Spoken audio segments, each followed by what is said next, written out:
Sige. Sariling sikat tayo today. Ayan.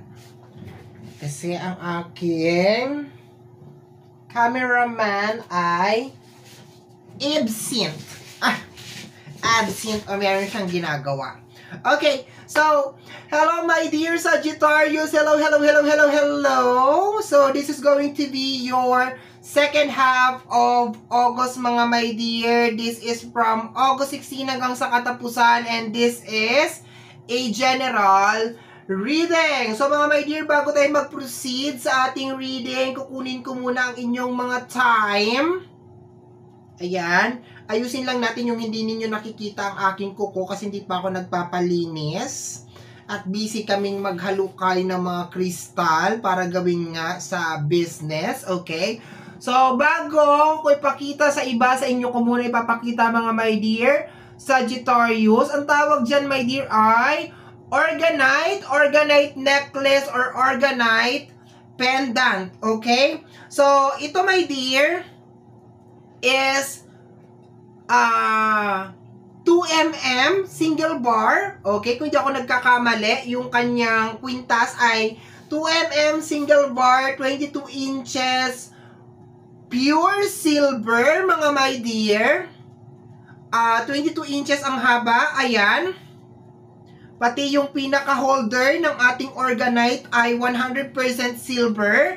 Ang laman naman ng ating Orgonite is meron siyang black tourmaline, meron siyang selenite, meron siyang pyrite, meron siyang copper, meron siyang aluminum. Okay, yun lang ba?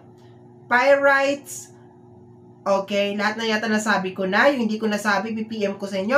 Ano ang purpose ito, my dear? It helps you. Okay, habang suot-suot mo to, my dear, it helps you remove negative energy sa katawan mo. Kung meron man mga nagdasal or something, mga palipad hangin, sumpat, kung ano-ano pa, matutulungan ka nito, my dear, kasi ito, my dear, ay nagko-convert ng negative energy into positive.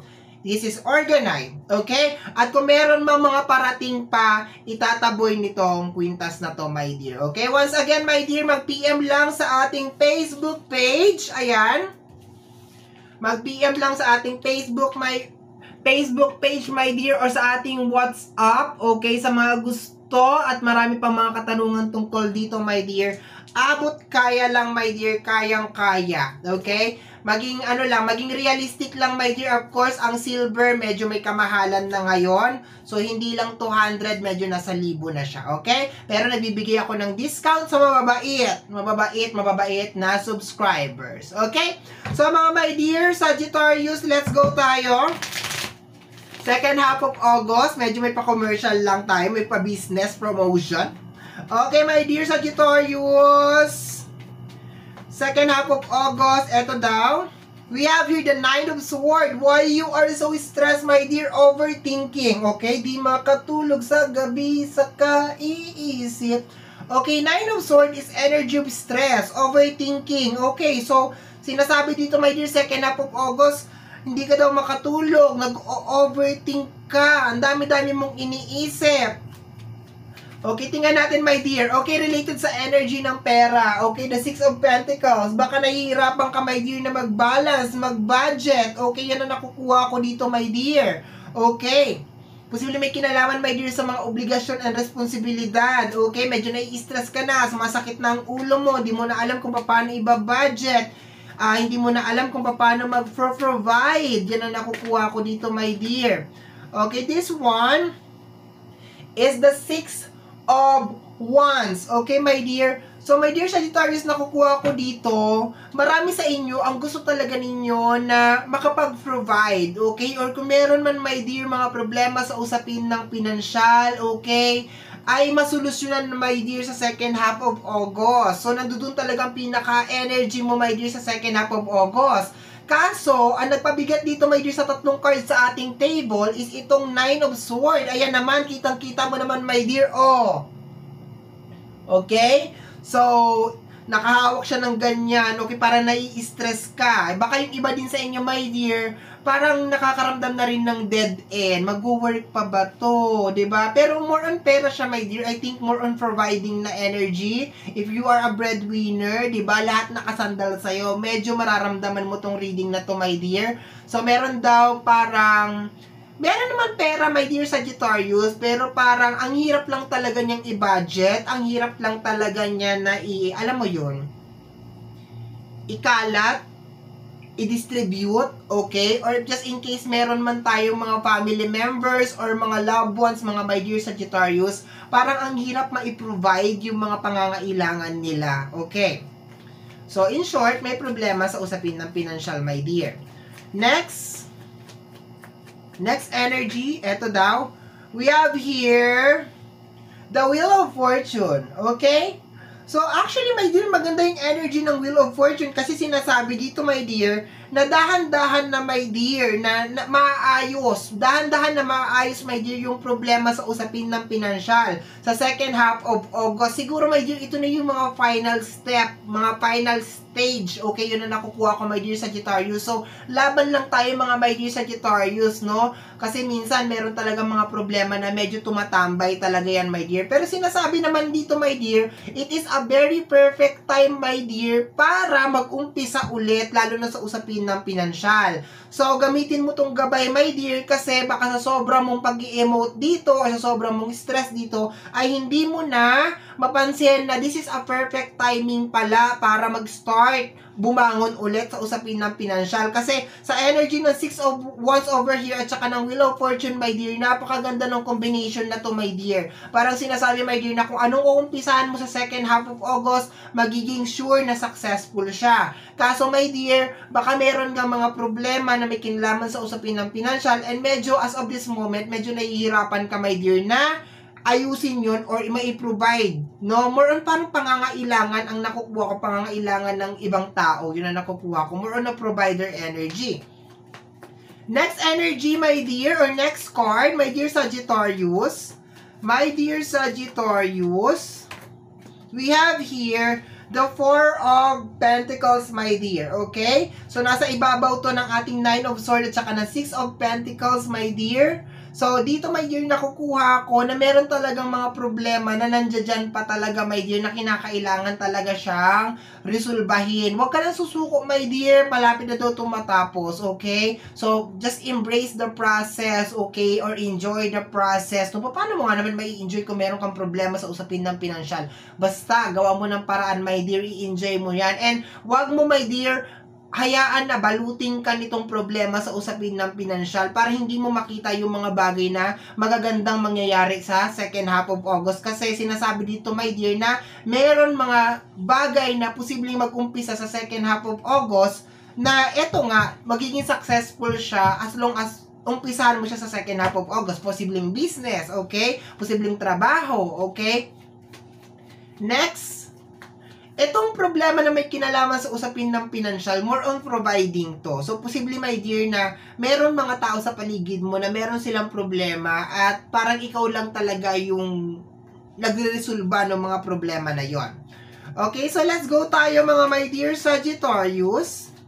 My dear Sagittarius, second half of August. Okay, we have here the King of Pentacles. Provider talaga yung energy niya, my dear. Ibig sabihin, you are a bread, gardenia, di ba?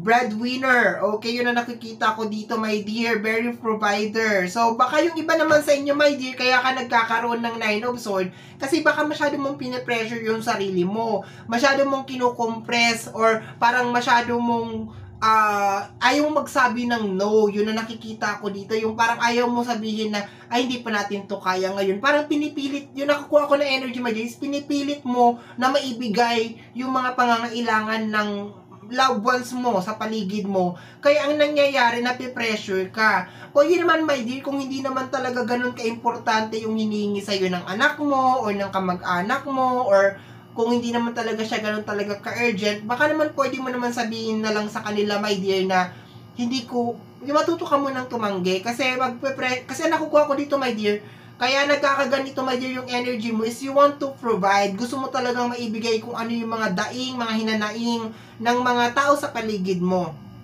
Okay? Pero medyo ano siya, medyo magkokos siya ng something. Magkokos siya ng blindfold sa iyo, my dear Sagittarius, sa second half of August. Kasi masyado ka nga lang focus na makapag-provide to the point na hindi mo na nakikita na meron palang mga nagbubukas na door for you. Okay?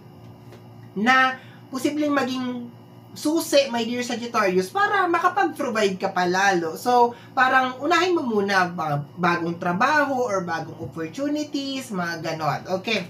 Business, okay, yun ang nakukuha ko. Next, my dear, we have here the energy of the Hermit. Okay? So, ayan na, medyo lumalalim na, my dear Sagittarius, yung eksena. Sa energy ng Hermit, meron mga pagsisisi dito, my dear, akong nakukuha regarding sa mga opportunities na posibleng pinalagpas mo, okay? Posibleng nakukuha ko dito, sana hindi ko na lang siya tinulungan, sana hindi ko na lang siya, parang may mga konting pagsisisi regarding sa providing na energy. Nagko-connect yun, my dear, sa energy na parang marami kang panghihinayang sa side mo kasi ang dami mong sinakripisyo or ang dami mong hindi grinab.